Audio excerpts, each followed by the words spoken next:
Why, hello! Welcome to the show. It is Sunday, June 16th, 2019, Father's Day.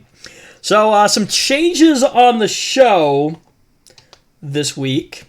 I wanted bigger changes than what are actually happening, but as you'll notice, the graphics have changed around a little bit. And there's a different picture in here than normal. Hello, pleb. Hey, yeah, heard you needed a replacement Zach, so that would be good enough. Needed a replacement, Zach. I like that. That's funny. So, for everyone who doesn't know, Pleb has been on the channel before. We did some gaming with him, but has never been on the Ram show before. So, if you're wondering why the heck we're calling him Pleb, well, I'll let you tell the backstory in a minute, but basically, his real name is Zach, and as you already know, we already have a Zach on the Ram show. So, with the eventual goal, hopefully, at some point will be is to have me, Zach, and Zach all together here on a show. Now, Zach is out this week, so that's not going to happen. So, in order to ease the confusion, Carlos, we'll have Zach and we'll have Pleb. So. But where did Pleb come from? Well, a couple years ago, like 5, 6. I love that. A couple years ago. It's been a while. I started to game like CS:GO is my main game, and since I was so bad, since I was playing on like an old school MacBook. Ouch. 5 frames a second. It was Ooh. so bad. So I don't game that much, but I know that's bad. I didn't want anyone to like give or have high expectations of me. I wanted my name to show that. So I like that.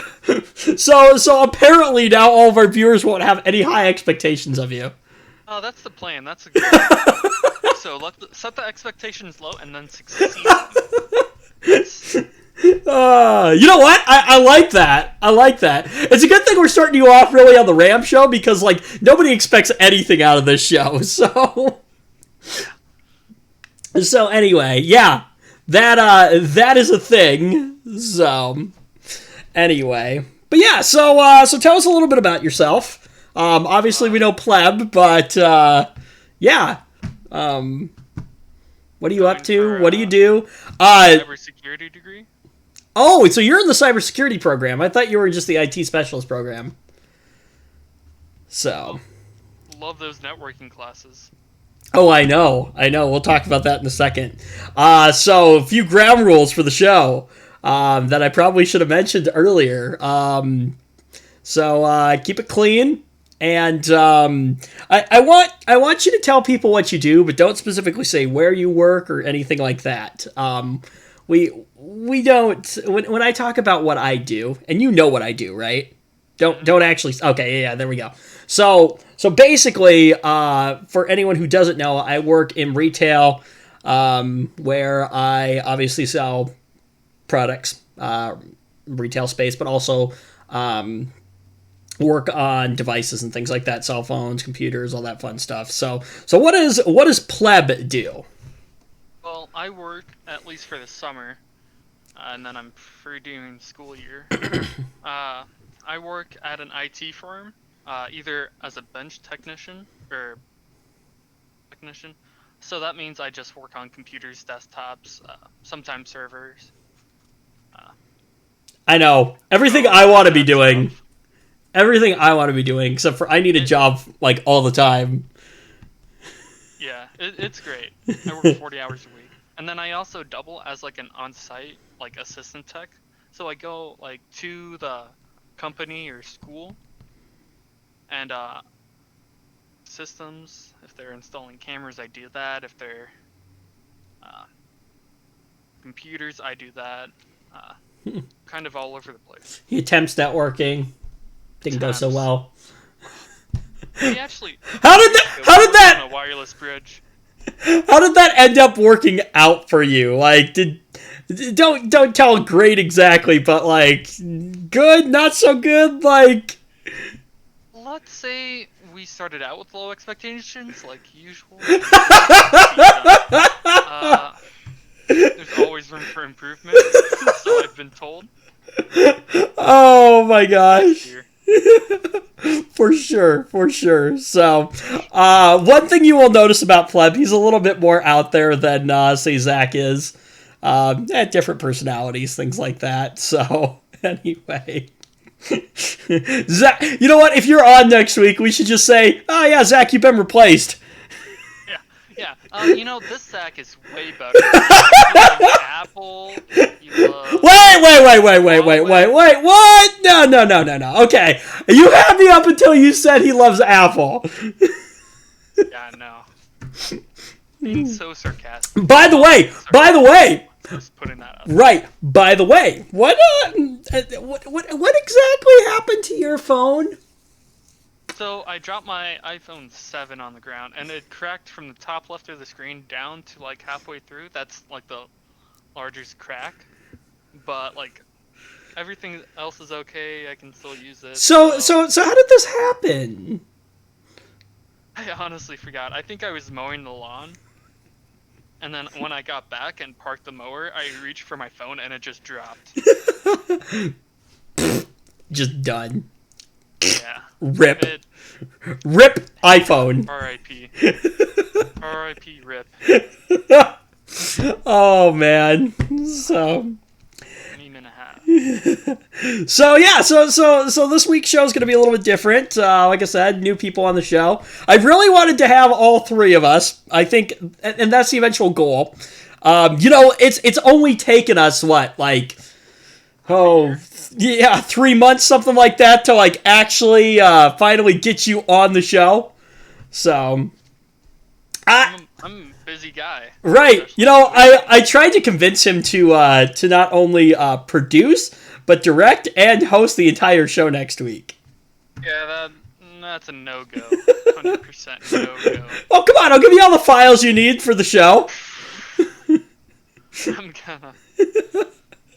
Maybe eventually. Here's the thing. If we can get, because Zach will never direct. So I feel like you have more of what it takes to direct and do basically what I do every week. So the eventual goal, hopefully, and this is why I liked having a third person too, especially this week. So Zach is busy with family stuff. He can't be on the show. So normally we just wouldn't have a show.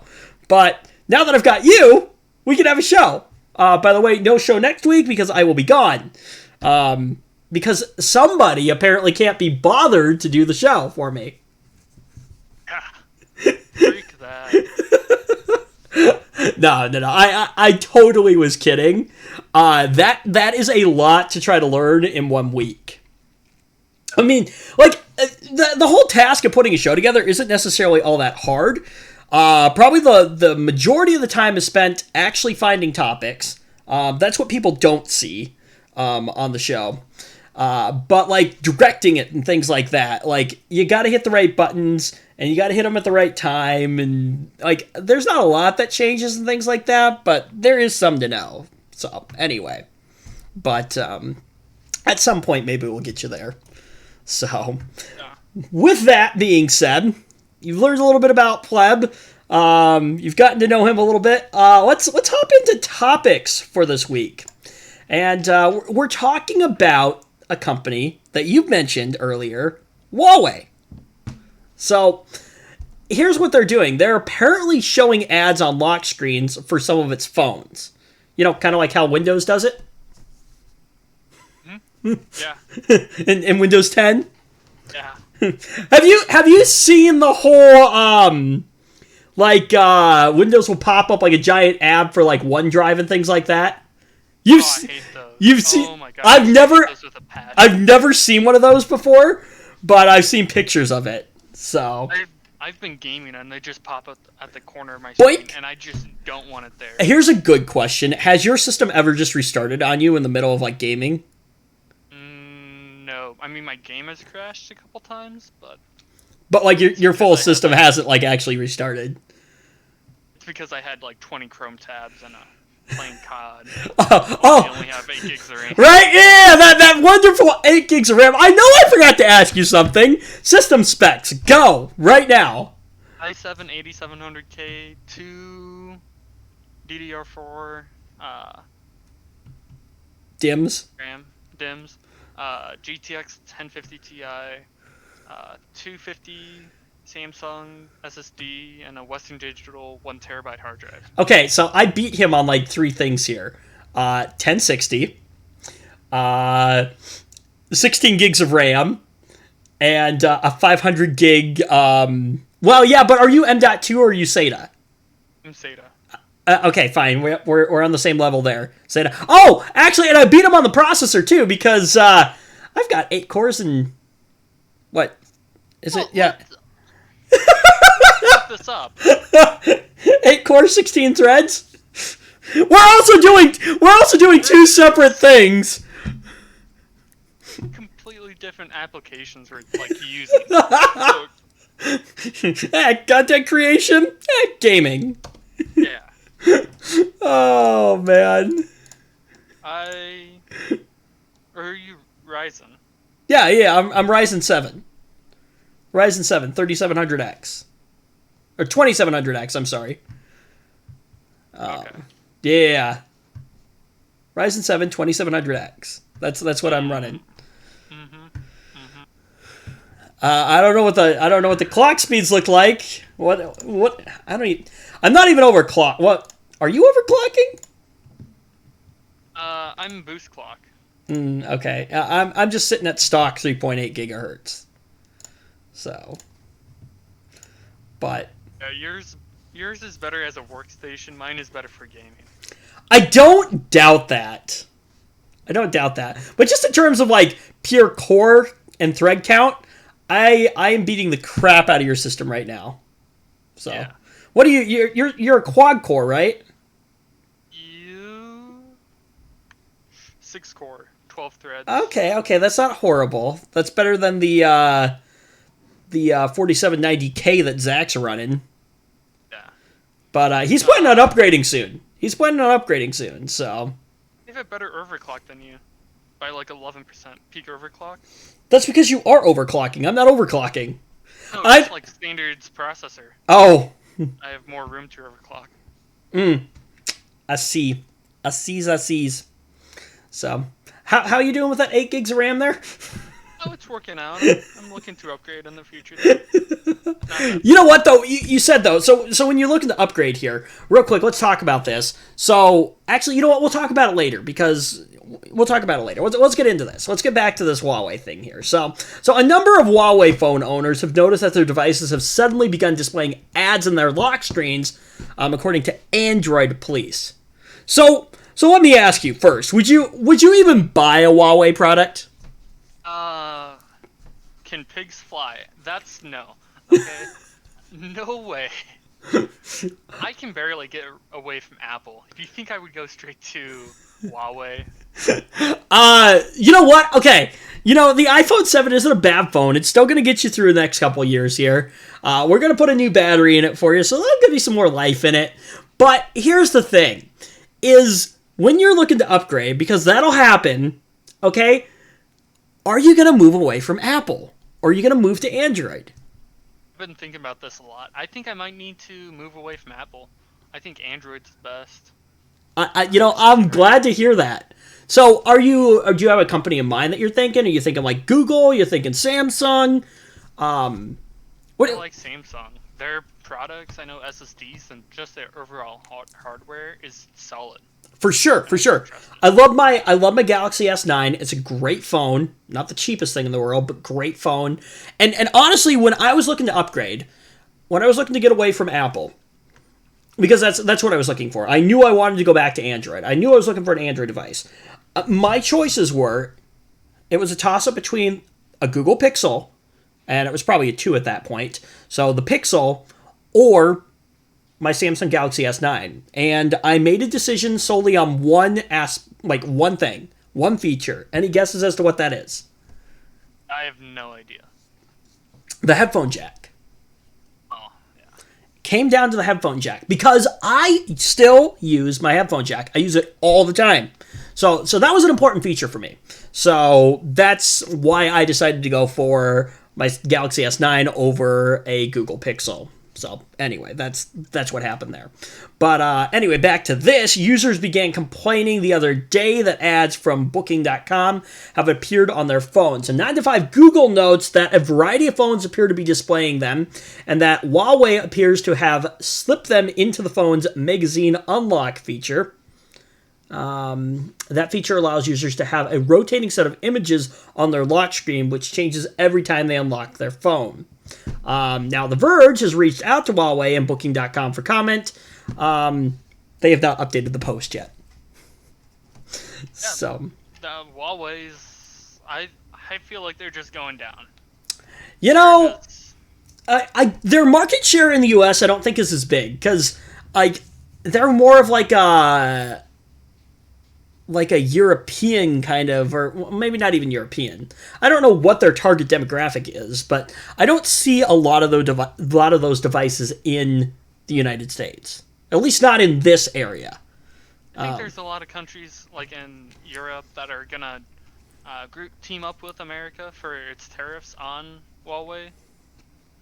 Well, and then, you know, it's a Chinese company, and there's been a lot of talk about how there's spyware, and they're stealing your data and things like that, and shipping it back to the U.S. or not the U.S. government, the Chinese government and things like that. So, and I don't know how much of that is actually true or not, but it kind of deters me from wanting to buy a Huawei product. Yeah, definitely. Yeah. The crazy thing is that they haven't confirmed or denied it was intentional. That they intentionally. But if they did, that's where I'm leaning. They intentionally put this ad on the home screen. Right. And I'm sure that they've got some kind of deal set up with Booking.com.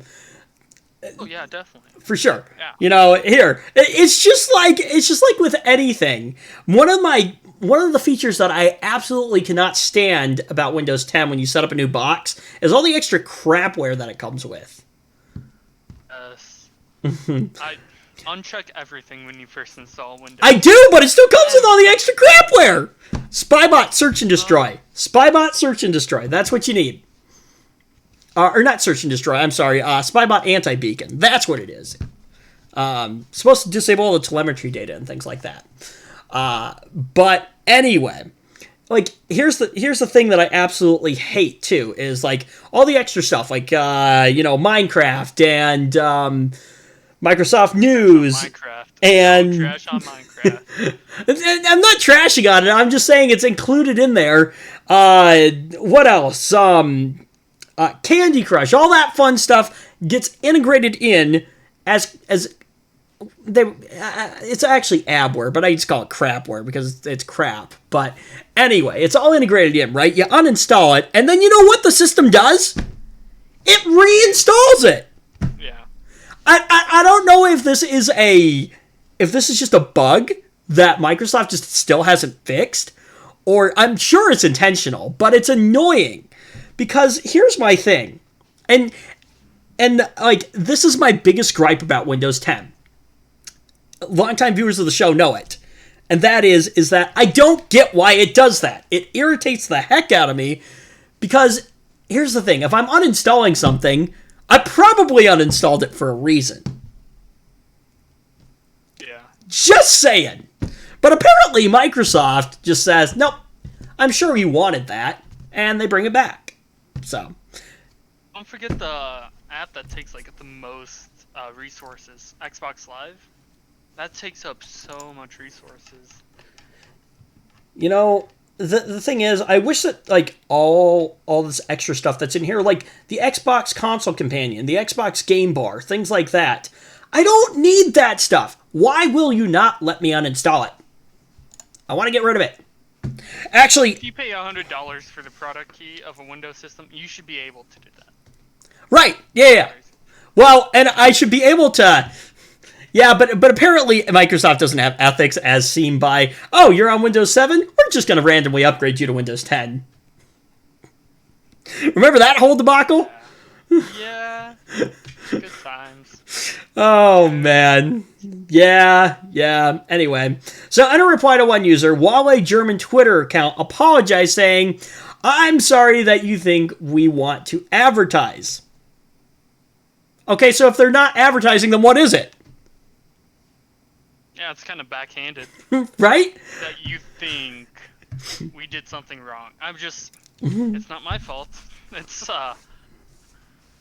video gone wrong. Oh, I love this too. So they say, "I'm sorry that you think we want to." Okay, this isn't actually in quotes, but it said, and said that the user could deactivate the, get this, ad. I don't know if that's actually their wording or just what they put in the article here, but if it is, an ad generally means advertisement. But could deactivate the ad by swiping up on the screen and going into settings to delete the individual image. But, okay, here's the question. Why should I have to do that? Why is it being included in the first place? That's the issue right there. They want money. That contract with Booking.com. Right. I'm just saying from an ethical standpoint, it shouldn't be there. I think we should just stop worrying about ethics with tech companies. I've given up on that a long time ago. For sure. Yeah. So something that Reddit users found worked, although it's a manual process. So 9 to 5 Google says that changing your lock screen image to something that's not one of the phone's defaults will get rid of the ad as well. But whatever the reason, it's not a good look, especially at a time when Huawei is under so much public scrutiny. You know what? That is absolutely accurate right there. Yeah, couldn't agree more. Completely accurate. Oh, we're already under public scrutiny and we're already being watched. Let's just go and drop a bunch of ads on your phone. No, you know what it is? Huawei's worried about their sales numbers right now because of all the controversy, so they're trying to figure out how to bring more money in. I'm surprised Huawei hasn't given up. Yeah. For the longest time, I thought it was pronounced Hawaii. It is kind of spelled like that. I know! That's how I looked at it. I was like, Hawaii! Oh, wait. And then I started watching all these tech channels, and they're like, Huawei. And I'm seeing the logo pop up with it, too, and I'm like, oh, it's Huawei. I'm sure you've done that before, haven't you? I've spelt Huawei with a W. Huawei. So, Huawei. So, yeah. Oh, just man. recently, actually. It's kind of funny. Moving on. A computer virus has thrown Philly's court system into chaos. By the way, I have not read through any of these topics this week. So I don't know what we're going to find in any of these. But since May 21st, a virus has shut down Philadelphia's online court system, bringing network access to a standstill. Oh, great. We should send Pleb in. He can go fix it. No.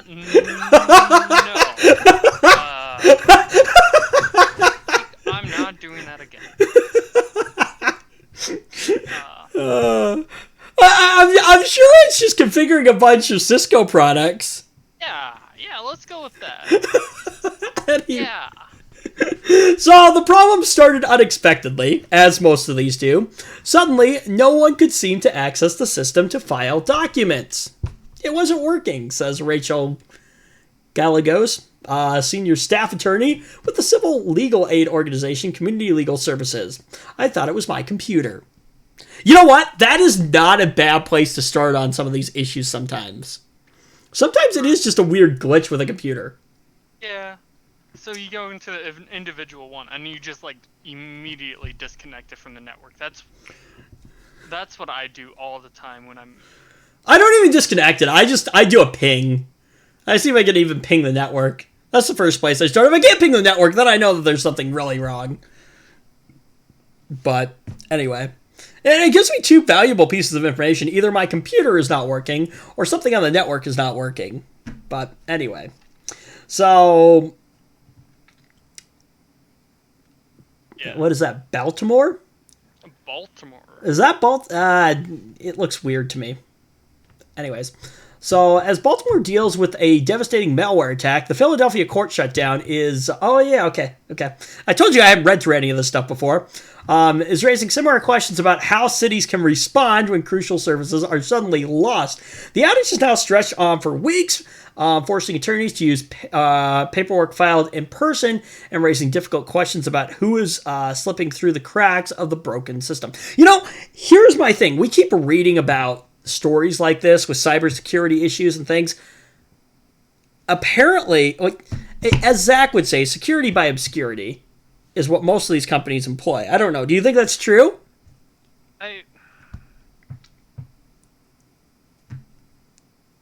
Yeah, I would agree with that. That's what you say. Yeah. Security by obscurity. But, like, okay, like, even, like, large companies like Apple, they've gotten hacked and things like that. How do you... My big question is, how do you not know what's going on in your network? Don't you have people that are probably... Or, not probably, but don't you have people that should be, you know, employed to kind of keep an eye on those things? I think you should. I don't know. Make sure that doesn't happen? Well, yeah. You should. Maybe my expectations are not where they should be. Let me give our listeners some advice. Our listeners, viewers. That's 90%.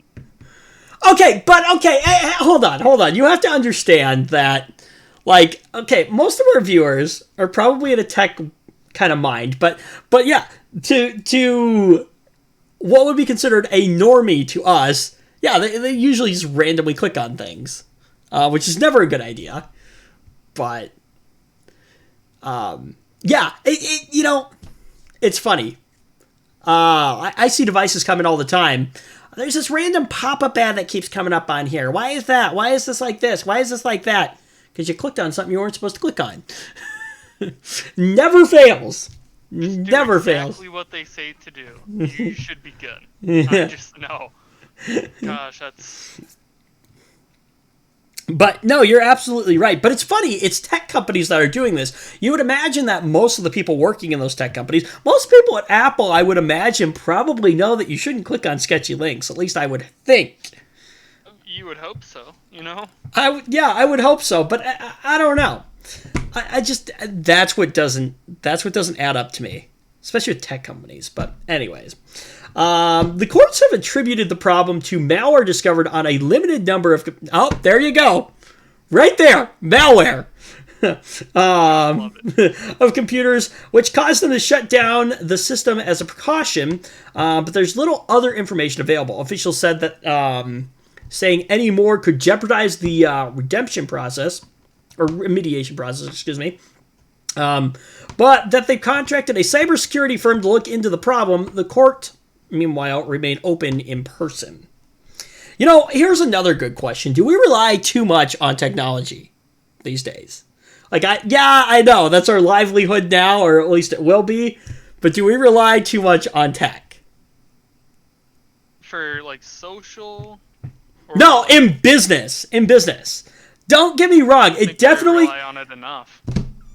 Don't get me wrong, it makes life easier, but what happens when that technology doesn't work? That's why I asked. That's why. Well, no. Okay, here's a great example. So my retailer that I work for has now you're gonna see the problem with this probably right away, but that's beside the point. So the retailer that I work for utilizes a custom web-based point of sale system running on the Microsoft Azure cloud. Do you see the issue with this already? Nope. Keep on going. But a couple weeks ago, it went down. The entire platform went down. This is what I'm saying. So no way to manually run or no way to process tickets in the way that we should be processing them. We had to do them manually. With the good old what we call the knuckle buster, you know, the you get the slip of paper out, you put the credit card in there. We're talking like Kevin in Home Alone with the you know, the credit card and the. Do you remember this scene? Don't. Keep on going though. I'm interested. So yeah, he this might be in this. I think it's in the second one. Anyways, he like checks himself into a hotel. He's got his dad's credit card, and they're using the little. You know what I'm talking about, though? That like machine that you used to like have to like put the card in, and then you like run over it with the little bar, and it like carbon copies it onto the piece of paper. You know what I'm talking about? I don't know. I'm almost 2000s kid. Just too young. You know what? You'll recognize this thing probably if you see it. Hold on. What? And for anyone else who's like, what? I have no idea what you're talking about. Let's see if I can do this correctly here. So, as with because we updated all the graphics, I had to change a bunch of stuff around on Oh yeah. yeah, this thing right here. I had to change a bunch of stuff around on the Stream Deck and stuff, so I'm not quite sure where all the buttons are right now. So I'm having to search for them and things like that. But anyway, yeah, this thing right here. So we got this thing out the other day. We call it the Knuckle Buster. I don't know what it's actually called. But anyway, credit card imprinter. That's what it is. So, but that's what I'm asking. Do we rely too much on technology these days? I mean, I for business, definitely not. You don't think so? People and school systems still use Still use what? paper. Like so much of it. Like it's almost useless.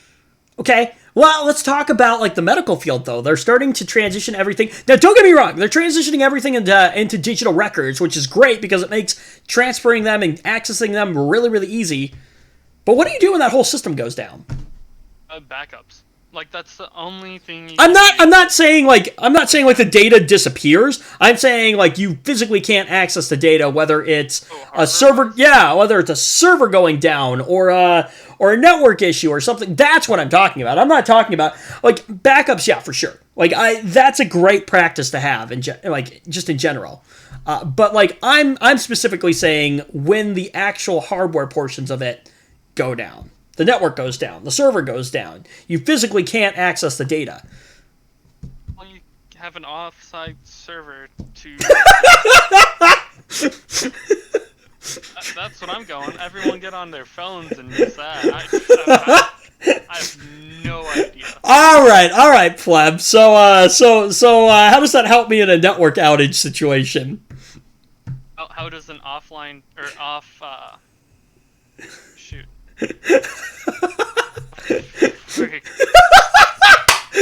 Yes, I got you. Didn't I? An off-site server. Well, yeah, okay. Hold on. If it's off-site, you don't have a network connection. What are you gonna do? Well, then get on your cell phones and hook it up that way. Don't be a punk. Okay, but what if it's a network outage at the remote site? At the ISP. Well, if your ISP is down, there's not much you can do. Thank you. That's what you're going for. That's all I'm saying is Unless if you have multiple ISPs, like that one data center trip that we took down to Des Moines. That was cool. They had multiple ISPs that hooked up to multiple hotels, which is like... Cool. I don't remember this, but anyway, okay, fine. A standard company isn't going to have something like that typically. No, definitely not. That's what I'm saying. Okay, fine. I used to work for McDonald's, right? Everything in the store, right? The main server went down. All the order screens completely blank. Couldn't pull any pricing data on the registers up front. That's what I'm saying. Do we rely on technology too much? No lie. It makes our life easy. Don't get me wrong. Do you think we rely on it too much sometimes? You're saying no, right? If you have good IT people, you should be able to fix the problem pretty quick. Okay, that's a good point. That's fair. I will give you that one. That's fair. So, anyway... But, I can see your point where you're thinking that, if you don't, you're pretty much... Right, yeah, that was... Just in the middle of the ocean, just doing nothing, just... Right. Twiddling your thumbs.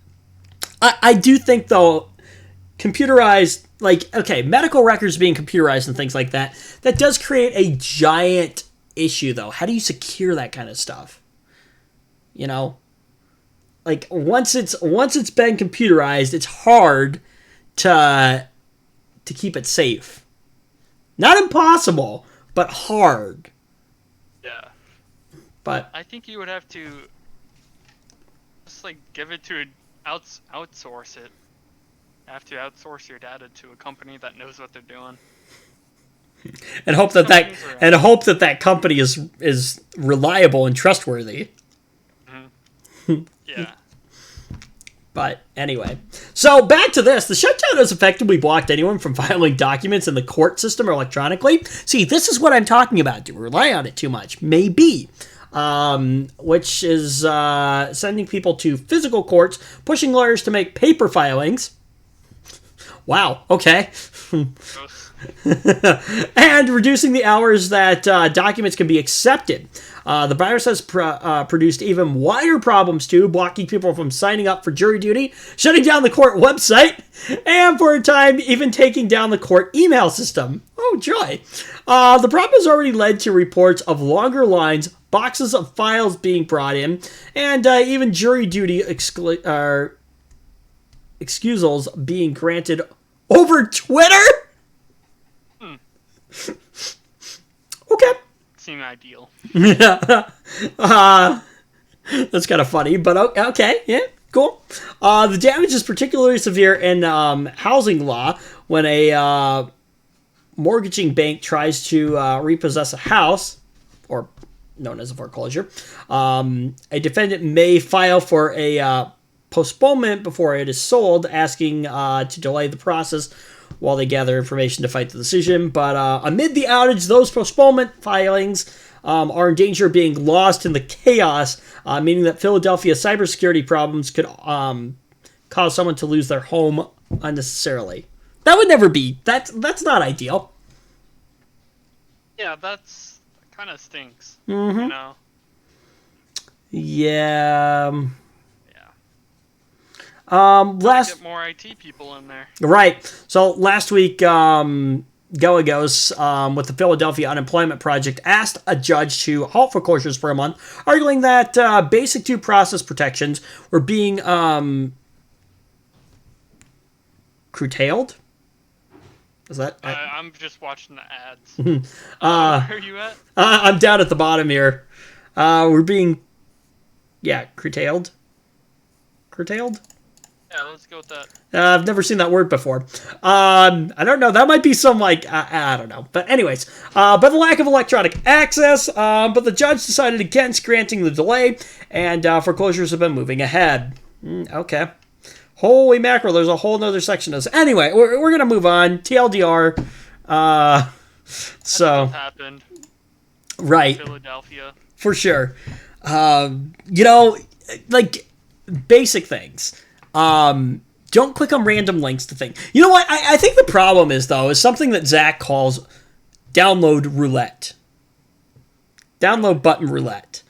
Where, you're searching for something. You've seen this before on a site. You're searching for something. There's 10 different download buttons. Which one do you hit? It's download button roulette. That's a trick question. All of them. Well, all of them. I'm gonna get the right one somehow. So, no. Safe out there, guys. Just be safe. For sure. Make good choices. Ooh, this next story is I'm excited about. Got it. But before we get to it, we gotta do this. It is time for the Microsoft news. Now, I don't know if have you ever actually watched the show? No, not the full thing. Not the full thing. So, oh man, I totally hit the wrong button on that. Oh well. So before we get into this is a staple of every show called the Microsoft News. We talk about Microsoft News every week during the middle of the show. That's how it works. And there's an intro for it, which I just ran. So anyway, if you're ever on the show and there's just this giant pause before we're going into stuff we're talking about Microsoft, that's why. So. Mm. At least on your end, to the viewers at home, they'll actually hear the sound of the little thing playing. But anyways, so Microsoft is suspiciously silent about xCloud game streaming. Now, this sounds like this is something that you know a little bit about, so I might let you take the lead on this one. Yeah. So this is a big thing for gamers because you wouldn't have to get that huge initial cost of buying a console. Sure, it's gonna cost like I think they say $100 or. So, do you still have to buy games? Even though that it comes with some free games, you're gonna have to pay for the games. Got it. But there's not the... Basically, this is like Netflix for gaming, basically. Yeah. Plus you have to pay, which kind of stinks, but... Well, you still pay for Netflix. Well, for the individual movies? I don't know. I don't have... Oh, okay. Yeah, okay. Good point. Okay. But basically, it's a way to... This is exactly what like Google is doing with Stadia right now. And a bunch of other companies. But anyway, go ahead. So, really good games, really high quality, most every game on, like, the Xbox, you can play on this system. So, they have a server, all you need is an internet connection, and a couple more things. and an ISP that doesn't suck. Yeah, that's probably the big one. You gotta get a good internet connection. Well, Ping is going to be important. I think they've greatly reduced that, so it's like it's under 100 ping. Okay, well that's not horrible. What I haven't tried any of this. What do you think? And I don't think you have either. What is the gaming experience like? I think it's gonna be pretty okay. Like I think it's gonna be. You think so? So, and it's also gonna improve with release of 5G. Let me ask you something. Let me ask you something though. And here's the thing. So every week we do Microsoft news because early on we found out that we were finding a bunch of stories about Microsoft doing something that was just hilariously like we could laugh at them for. That's why we continued to bring the segment back, and that became a staple of the show. So that's what we try to do. Every week we try to find the story that we can make the most fun of Microsoft for. So when we don't find a story that's necessarily maybe funny and we can laugh at them, we try to look at something and figure out how Microsoft is inevitably going to screw it up. And one thing that we've talked about in the past before is that Microsoft always seems to be late to the party. Now, I don't know. Do you agree with that or not? Usually they're pretty late. Windows Phone. Yeah, definitely. Oh, that's rough. Streaming for gaming, I get pumped for that stuff. I get excited about that. Okay, but come on, let's be honest. The best way to game is the PC way. Obviously, Master Race. But if there's more people playing Fortnite on this machine, play them IRL and win. Okay, but we already discussed this. Like, Fortnite will run on a toaster. Definitely. Yeah. So you can play it on your phone. That's when you know you can play it on a toaster. No. They've got a Razer gaming. You know what? Here's a great question that we've never been able to answer. What the heck is a gaming phone? What makes it a gaming phone?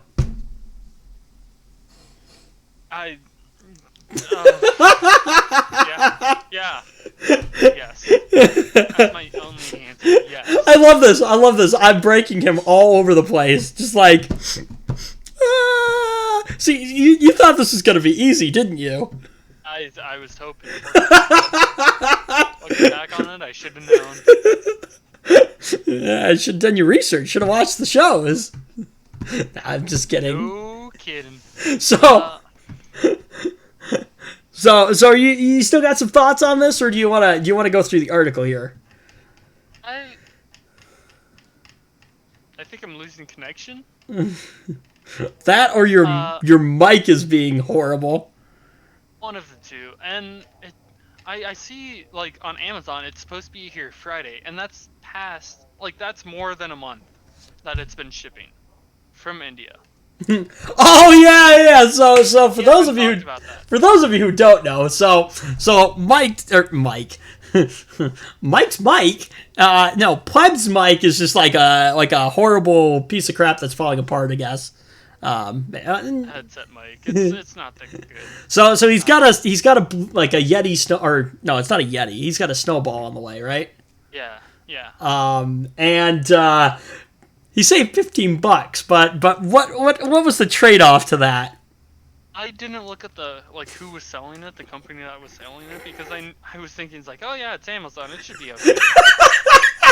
It's like some India company that has 4-star rating, but like the 5 stars that people give it is like obviously fake, and everyone else is like 1 star. Yeah. Here's my question: why didn't you just go down to like the local big box retailer store and go pick one up? I'm cheap. You guys should know that I'm cheap. I love How much you spending on shipping? nothing. Well, that's why. Yeah. Yeah. Yeah, but you're paying for it in the amount of time it's taken to get it delivered here. Yeah, I already have the mic stand and everything ready. It's just like right here in front of my face, just without a mic. I love this. I love this. For those of you who don't know, by the way, for anyone who's ever... Ooh, I shouldn't have done that. For anyone who... By the way, if you're ever directing a show, Zach, never fade from a box to a camera. Never fade from a camera to a camera. Don't do that. It looks horrible. For anyone who is wondering, I'm going to create a horrible noise here in a second. But I don't think I've ever actually addressed this on the show before. For anyone who wonders what I actually use as a mic, this is the setup right here. Rip ears. But yeah, so this is the setup. I'm trying not to like speak directly into the mic. Normally it's pushed off to the side a little bit further back. But this is a Electro Voice RE320. This is a professional broadcast microphone. That's why my sound quality actually sounds pretty decent. And then that is on the, what the devil is this thing? This is the 309A shock mount for this particular microphone. So it's a giant like mess here. Sorry. And then that's on a mic arm, which, yeah, cheap Chinese mic arm that sounds horrible and crickety every time I move it. But anyway, but hey, at least my mic is shock mounted, right? So that's what counts. Anyway, so that's my setup there. I've never actually shown that on the stream before, but yeah, and I'm maybe. I don't know, because I can never actually hear how I sound, really. So, like, what does the sound quality of this mic sound like to you? It sounds pretty okay. Like, I've heard. You've heard... Over Discord. Mm-hmm. Wait, what did you say? That's mic I've heard over Discord. Like, through the application. Oh, mine?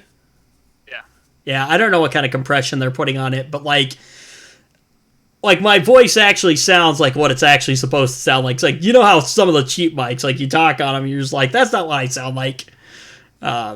So no, this like I said, this is a professional broadcast like quality microphone, so I hope it does a good job. Anyway, so. But yeah, your new mic is supposed to be on the way. So you've got the whole like mic arm and all that fun stuff, or just like a table mount or something like that? I have a table mount. Oh, okay. Cool. Anyway, but gotta get that streaming going on. Yeah, can't wait. You know, usually my internet's like pretty good, that it like Discord doesn't go in and out, but just today it's been rough. You know what? Something we realized very early on in the days of the RAM show. If something doesn't go wrong, it's not a RAM show. No, yeah. If something doesn't go wrong, it's not a RAM show. So, yeah, anyway. So, Microsoft spent almost 2 hours laying out the feature of Xbox games, consoles, and services during its E3 press event the other day. There were 60 game shows are shown, a redesigned Elite 2 controller, and even a new Project Scarlet console. But Microsoft spent less than 2 minutes talking about its xCloud game streaming service, also promising to go big at E3 in response to Stadia, which is... Do you know what Stadia is or not? No idea. Yeah. So, anyway, objectively, Google is going to do a much better job at game streaming than I think Microsoft will. But... Again, I don't know. Anyway, many had expected the company to fully detail xCloud, especially as Google is launching its game streaming service in November. Instead, Microsoft remains suspiciously silent while dropping some big hints that the company is rethinking its cloud streaming service. Why am I not surprised? I don't know why they would do this. I mean, they have the hardware that's optimized for Xbox games, so... price to performance, Microsoft should do this. Like, it's... So basically what you're going to be doing is you're going to be renting an Xbox over the internet, basically. Kind of. I see. You know what, let me ask you though, in the long term, doesn't it make more sense to just buy an Xbox? Yeah. Like, better performance. I don't know what this thing cost a month, but now, okay, here's the thing. I could see though, for the average consumer who wants the latest and greatest technology all the time, like, the subscription model is not a bad thing because, like, you know, when Microsoft finally makes updates to its Xbox product line, right? They're probably just going to be integrated right into the xCloud system. And so you're going to always have the latest and greatest right there. So that I can see. But in the long term, I don't know. So anyway, so Microsoft first unveiled Project xCloud back in October of 2018, promising to stream games to consoles, PCs, and even mobile devices with public trails in 2019. Now, Microsoft has built custom hardware for xCloud and its data centers, combining 4 Xbox One S consoles into single server blades. So this all means that it's easy for developers to bring their games to xCloud because it's the same Xbox hardware they've already built games for. You know what? That is actually really smart, I think, on Microsoft's part. It's not another language that that game developers have to, or another platform that game developers have to try to write for. They release a game for the Xbox, and it works not only on xCloud, but it's going to work on just your regular standard Xbox too. So yeah, it's a smart move. I think so. Microsoft does some smart stuff sometimes. So yeah. So Microsoft plans all looked logical until Google unveiled its Stadia cloud streaming service earlier this year. Google is partnering with, do you know who? No. AMD. They're partnering with AMD to build custom GPUs for its data servers or data centers, and it's promising a lot of power and capacity. So Google claims Stadia will deliver 10.7 teraflops of power. Whatever the heck that actually means. That's a big number. Which is more than the 4.2 teraflops of the PS4 Pro and the 6 teraflops of the power on the Xbox One X, Microsoft's Xbox One S console. The foundation of xCloud has just 1.4 teraflops of power. Ouch. Yeah, but it's all about how it's applications and the OS, and that's where you're going to see most of the improvement. For sure. So, anyway, if Microsoft sticks with its Xbox One S hardware for xCloud, then it won't be able to immediately compete with Stadia's promise of 4K gaming at 60 FPS. You know what? That's, your ISP's got to support that, but that's a pretty impressive figure and, promise right there. 4K gaming, 60 FPS. Yeah, the reason why they're releasing it now, like I said, 5G's coming out. You can play this like mobily. You can play it when 5G comes out. That's going to be kind of cool. So there are still too far many games that only run on an Xbox One S at 30 FPS, and the console won't even support most AAA games at native 4K. So it looks like things are about to change for xCloud, though. Phil Spencer, head of Microsoft's Xbox and gaming efforts, revealed that the company is looking at its new Project Scarlet console and specs as the formation of our future in cloud. During the company's E3 keynote specifically, Spencer said this. When we talk about freedom to play, when we talk about Xbox in the cloud, when we talk about streaming your games, Project Scarlet and all of its power and all of its performance is the foundation of our feature in console and the formation of feature in cloud. Interesting. That's a piece of information I didn't have before. So do you think that they're maybe putting what is this? This xCloud thing maybe on hold, and they're gonna maybe reinvent it with Project Scarlet or whatever. Yeah, Project Scarlet. I have no idea. I have no idea what Project Scarlet even is, but maybe I could see that if they're going to be trying to compete with Stadia. Yeah. That could be. I think they just need to focus on one thing right now. Get one thing right. Let's set that low expectation for them, okay? I like that. Yeah. Let's fix the Azure platform first. Yeah. Actually, let's go back. Windows 10. Yeah. That, please. One thing. You know what? One feature right now. Tell me, what one feature do you wish from Windows? You know what? Let's go back. Okay.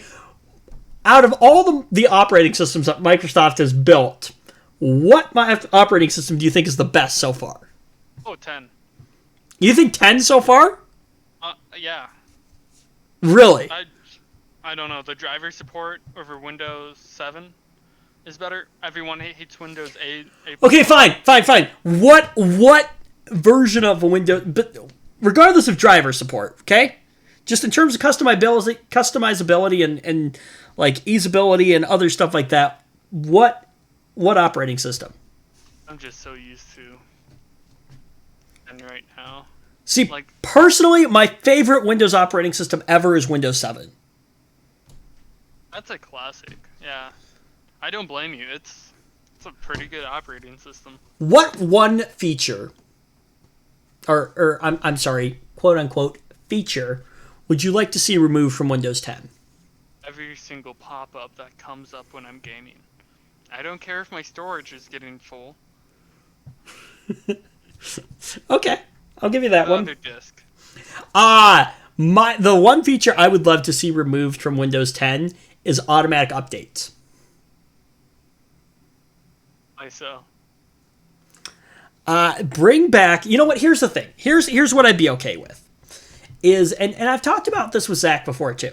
Here's what I'm okay with: is enabling updates automatically by default, but still giving me the option to disable automatic updates if I want it. Yeah. Makes sense. Yeah. Anyway, so moving on. Let's talk about this. So you're planning on upgrading at some point. I mean, you still have a relatively new processor. Oh yeah, my processor's fine. Like, it's quality.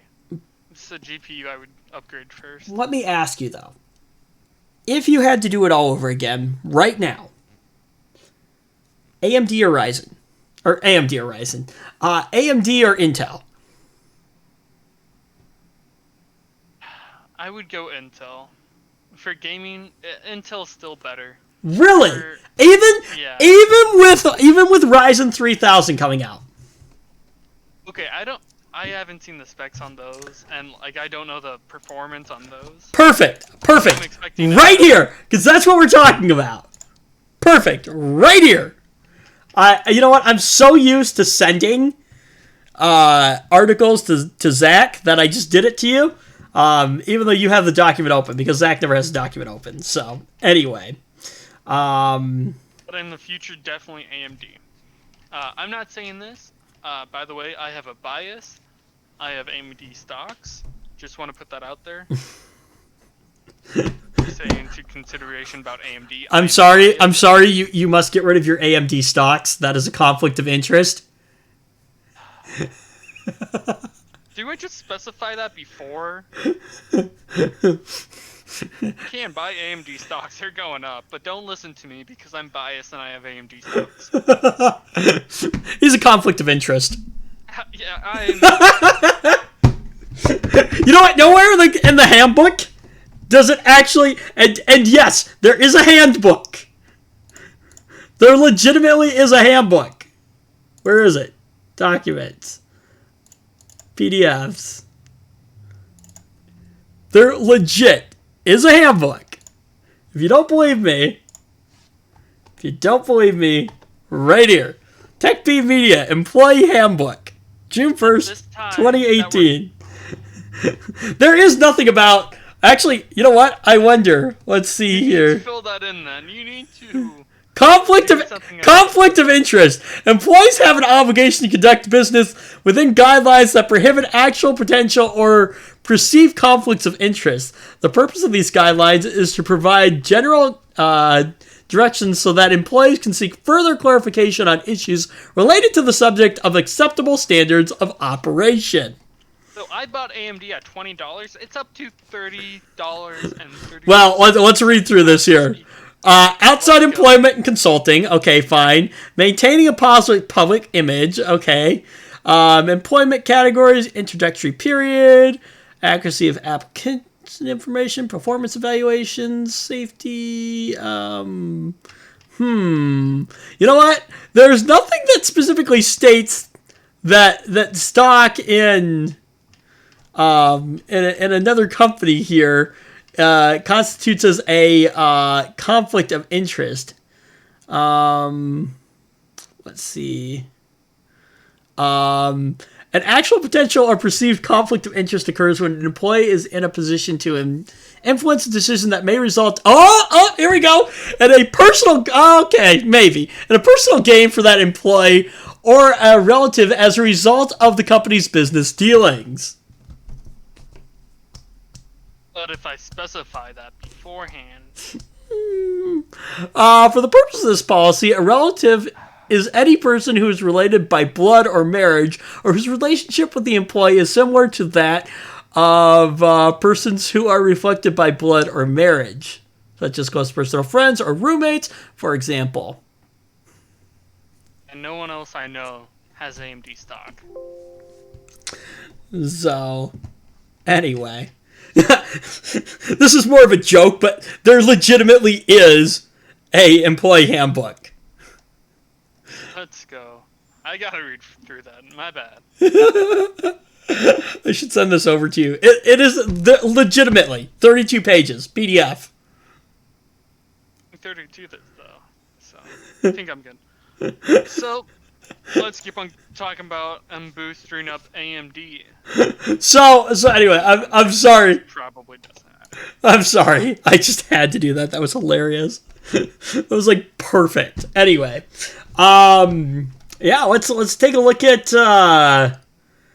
specs here. So, let's see here. 3rd gen AMD Ryzen 9 processors. So Elite 1080p gaming at $499 US.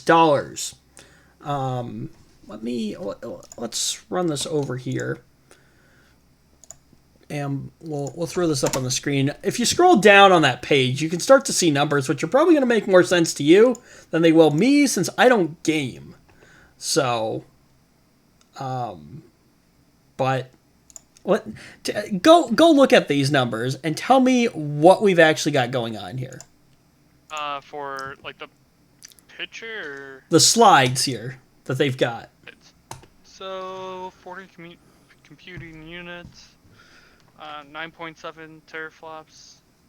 I'm looking at the third picture in the carousel of pictures here. It says 3rd gen AMD Ryzen 9 processors, Elite 1080p gaming at $499. I Call of Duty Black Ops 3, 206 frames per second, which is actually higher than the Core i9-9900K. Now, I don't know how they've optimized these systems and things like that, but, yeah. CSGO, 429 FPS, dude. That's epic. No. All I'm saying is that the bridge is being, or the gap is being closed. Definitely, yeah. So what you're telling me is that if you were doing it over again, you'd still go Intel? Right now, even with the hacks on Intel, like the hardware flaws on Intel, I That's right. love AMD with a passion, but I'll go Intel. Okay. All right. Any conflict of interest. All right. I don't know. All the numbers are saying that, like, you're getting pretty good. You're getting a pretty good deal here with Ryzen. Anyway, I'm curious because we talked about it a little bit, but AMD blows minds with a 16-core 7-nanometer gaming CPU. And let's talk about that real quick here. So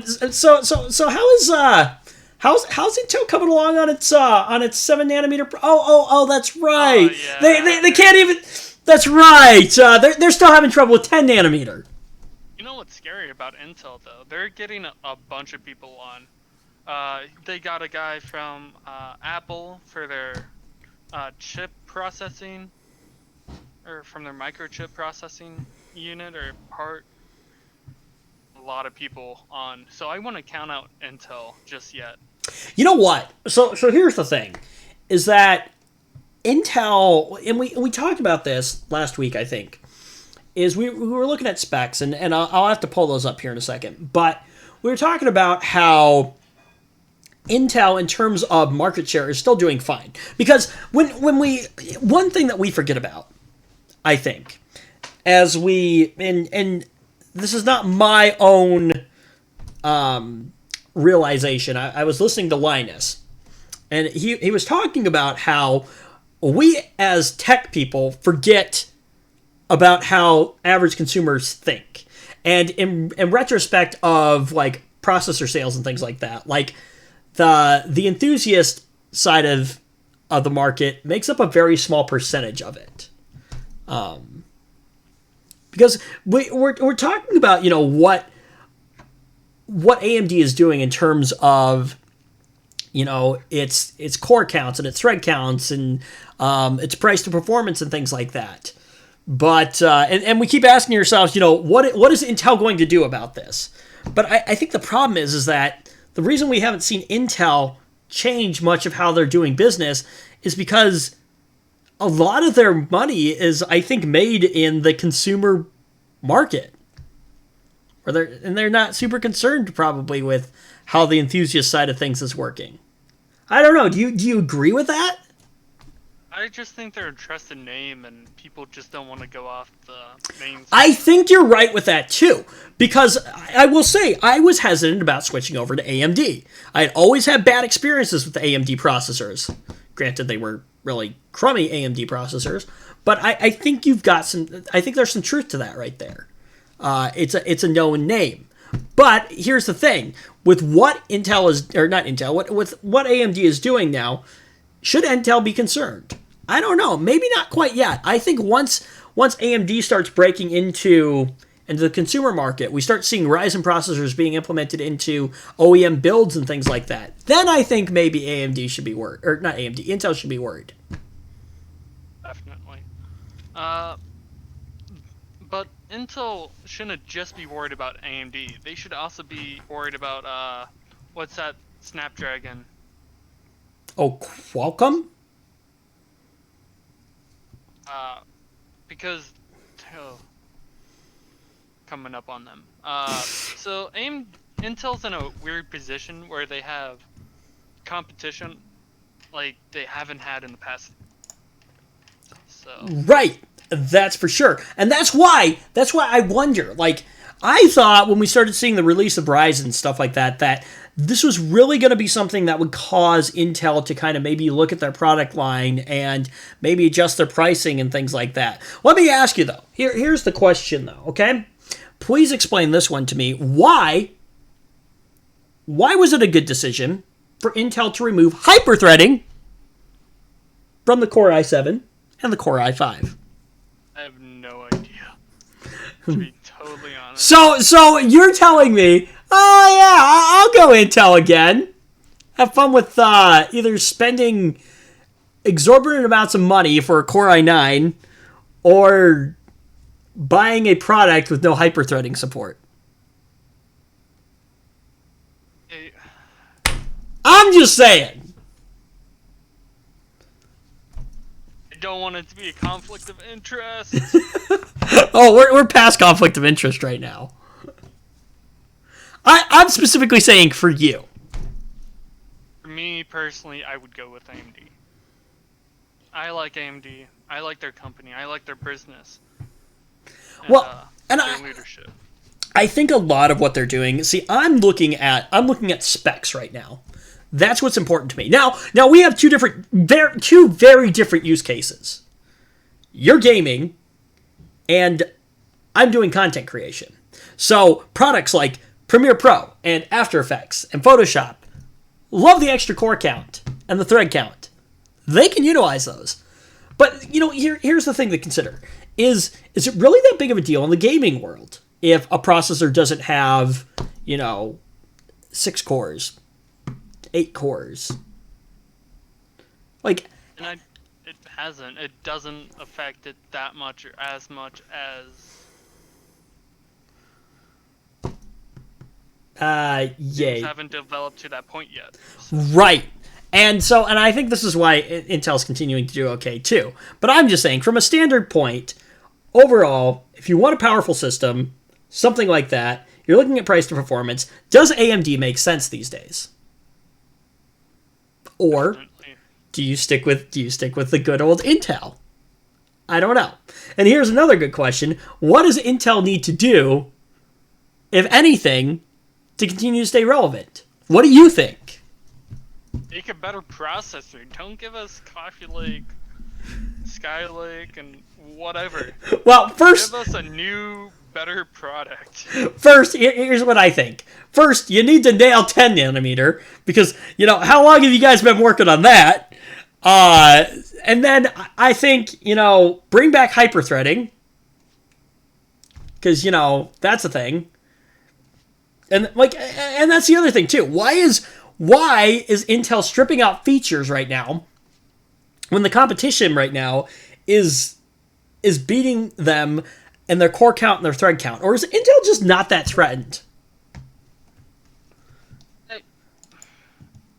Intel's brand is so big and so well known that normal consumers they don't care.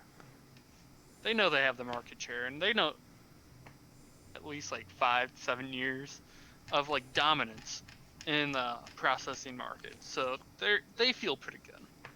For sure. So real quick on this. So at AMD's Next Horizon gaming event, on the outskirts of the E3 2019 gaming show, some guy isn't even referring to the just announced 16-core 32-thread Ryzen 9 3950X. Gonna run you $750. I don't know what a Core i9 runs you right now, but $750, 16 cores, 32 threads. Yeah. 3.5 gigahertz base clock and a 4.7 gigahertz boost clock. And a tremendous 72 megabytes of cache. And an unheard of 105 TDP. Okay, that cache really helps video editing. That cache is one of the biggest parts of video. Yeah. And low power. 105 watts TDP. For them. Right. Yeah. One reason I haven't given my point of view on why AMD is doing this well, or doing so well, is because they outsource their processing This is what you were saying earlier. fine. Yeah. Did I say it on the show? No, you told it to me, but So they outsource their product development or like processing in general, like specialist companies, so they can create dies better. Well, while Intel just does it all within Intel, specialist company that they can outsource problems to pretty much. for sure. Yeah, it's you know what though? I think AMD is doing some exciting stuff. I'm excited to see what they're going to continue to do, and I'm excited to see what Intel is going to do in response. It's going to be interesting. It'll be fun. For sure. For sure. So, anyway, with that, I think we've bantered on enough for this week. So, yeah. But, super thanks for joining me this week. No problem. I enjoyed it. I know. And hopefully, we can get you on with Zach next week. Or, actually, next week won't happen because I'm not going to be here. The week after that. And I would love to have all three of us on for a discussion. I think it's going to be a ton of fun. But I'm excited to welcome you to the Ram Show, and hopefully we'll be having sharing your opinions on the show more. So, anyway, well, with that said, I'm going to go ahead and close out the show. So, thank you for joining us. If you liked it, thumbs up. If you didn't, thumbs down. Get subscribed to the channel if you haven't done it already. Turn on the bell for notifications, all that fun stuff, and we will see you in a couple weeks. Goodbye.